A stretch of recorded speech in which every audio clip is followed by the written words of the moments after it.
Did you know Storm's family ties include a princess, a master thief, a tribal queen, a warrior queen, and several divine priestesses? Well, you gonna learn today, cause it's time to look at Storm's family and oh my god, it's wild. This video goes out to Nikila 1986, who requested a video on this topic. Be sure to send me your request to stormstarfire42@gmail.com. And without further ado, let's get into Storm's family. Starting of course with who else but her mother and father. Ororo is the child of David and Nadare Munroe, or is it Ndare?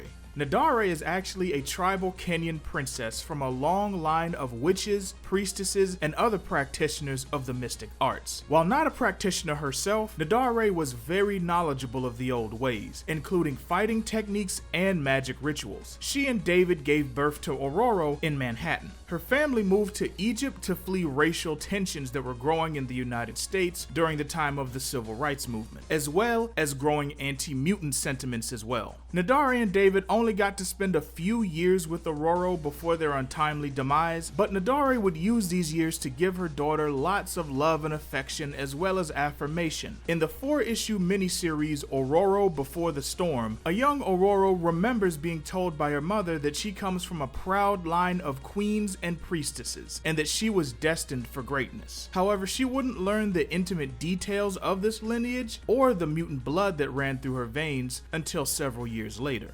Speaking of Before the Storm, I highly recommend reading it as it gives us one of the best looks at Storm's early years that we've ever gotten. During this time, she was a street thief under the tutelage and care of master thief Ahmed El-Jabbar. Ororo became his prized pupil, learning all he had to teach in the ways of thievery and hand-to-hand combat, including lockpicking and escape artistry. These skills were necessary for her survival as a child on the unforgiving streets of Cairo and would serve her well into adulthood. Ororo saw Ahmed not only as a teacher, but as a surrogate father. And despite being one of the shadier figures on Cairo streets, his love for Ororo was 100% genuine.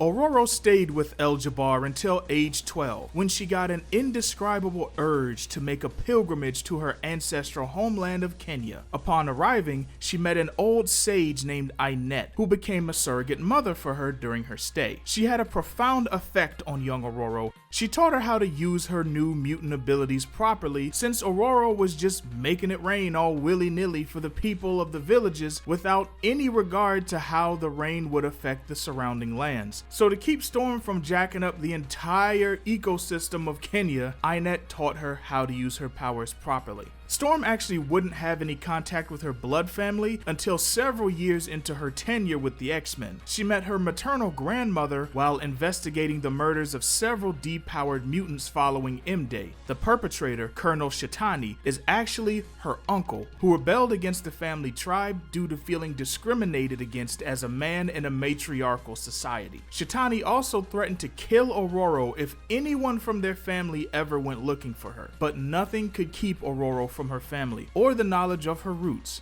that go back to the dawn of civilization itself. Speaking of those roots, let's go back in time a bit further and look at some of her more distant ancestors. Storm has 2 ancestors by the name of Ashake. Starting off in the 1st century AD, we have Queen Ashake, aka the First Sword of Munroe. She was the Empire of Munroe's finest warrior and reigned as their ruler. In the text, she's also referred to as Candace, the title for Queen or Queen Mother in the Kingdom of Kush, modern-day Sudan. She also had one more title, Lioness.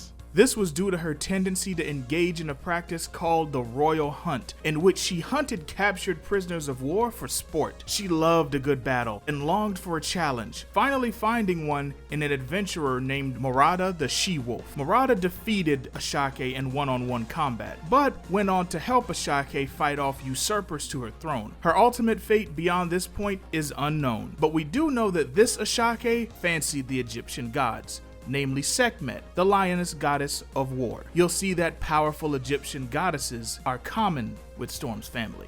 Next, we have the one you've been waiting for. Of course, you knew we were gonna get to her, Ashake of Egypt. This is the Ashake that we're all familiar with, the Egyptian priestess that looks just like Ororo, or rather, Ororo looks like Ashake.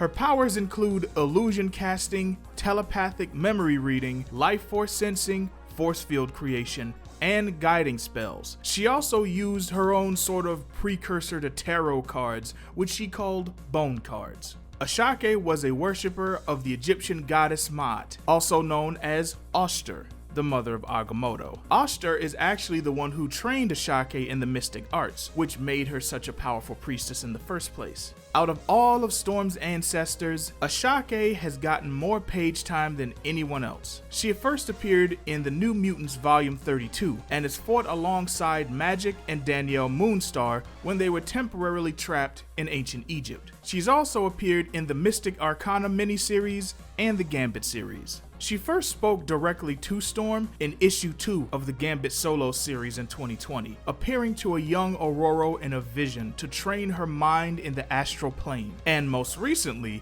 Ashake has appeared to Storm properly for the first time during the Resurrection of Magneto series, which at the time of this video's recording is ongoing. Storm encounters Ashake in the waiting room, which is the first stop in the afterlife for mutants. Ashake, as usual, comes off as mysterious, speaking in cryptic statements, but with a mixture of actual practical advice, or as practical as you can get in the world of Marvel Comics. She comes to Storm right when she needs her guidance the most, as she's literally just jumped into the afterlife to locate and retrieve Magneto after receiving a distressing dream/vision from him. I don't want to give away too much about what was discussed on these pages, as I really think you should go read the issue for yourself, but you really can see the grandmotherly, great ancient auntie vibes just emanating from Ashake during the entire exchange. I really hope we get to see more of her in the future. Maybe even see a little bit more of her powers too. And that leads us to Storm's oldest known ancestor, Ayesha of Balobedu. Ayesha of Balobedu, also known as the Rain Queen, lived between 10,000 and 4,000 BCE. To say she was a powerful sorceress would be a drastic understatement.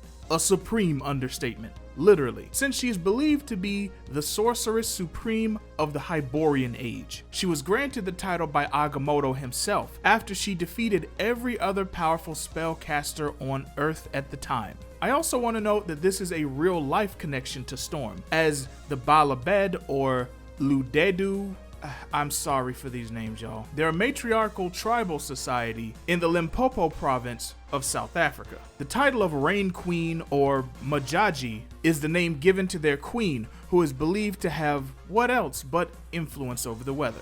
Unfortunately, we have yet to see Ayesha in action on the actual pages. She hasn't been visually depicted in the comics at all, but seeing how much attention Storm's mystical side and her ancestors have been getting over the past few years, it's likely only a matter of time before we actually get to see her properly. We've already gotten Ashake's return to the pages. I say let's dream big. Thank you for joining me on this beautiful romp down Storm's family tree. And if you want to get some more Storm information, action, and wonderfulness, click on this video right here and get some Weather Witch in your life. Thanks for watching, and until next time, keep simping.